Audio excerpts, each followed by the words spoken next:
Сәлеметсіздер ме, құрметті әріптестер, назарларыңызға жас маманның жарты жылдық есебін ұсынамын. Алдымен өзім жайлы қысқаша айта кетейін. Менің аты жөнім Баркеш Аружан Қайырбекқызы. Мен 2003 жылы 8 қыркүйекте дүниеге келдім. 2023 жылы Бейсен Ахметов атындағы жоғарғы педагогикалық колледжін ағылшын тілі мұғалімі мамандығы бойынша аяқтадым. 2023 жылы 1 қыркүйектен бастап Мұзафар Әлімбаев атындағы жалпы орта мектебінде жұмыс істеп бастадым. Сонымен қатар қазіргі уақытта мамандығым бойынша Әлкей Марғұлан атындағы университетінде оқып жатырмын.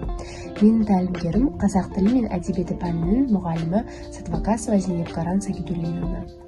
Бірінші жарты жылдықта мектеп директоры бекіткен жоспар бойынша сабақтар жүргізіп, ұйымдастыру жұмыстарын өткіздім. Алғашында жұмысты ұйымдастыруға әдістемелік көмек көрсетілді.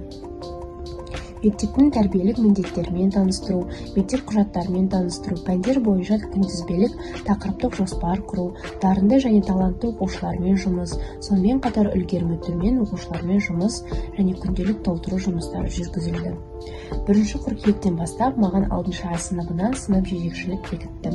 Мен сыныппен жақсы танысып, алдағы жақсы жұмыстар жасалды. Мен әрдайым аптасына 1 рет қызықты сынып сағаттарын өткіземін. Сонымен қатар ата-аналар жиналыстарын.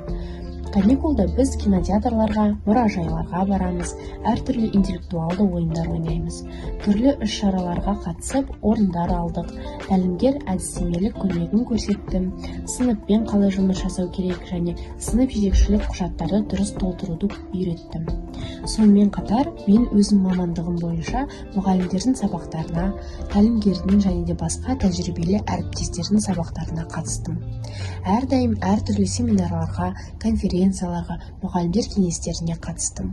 Осы уақыт ішінде мен өзіме үлкен тәжірибе алдым деп айта аламын. Назарларыңызға рахмет.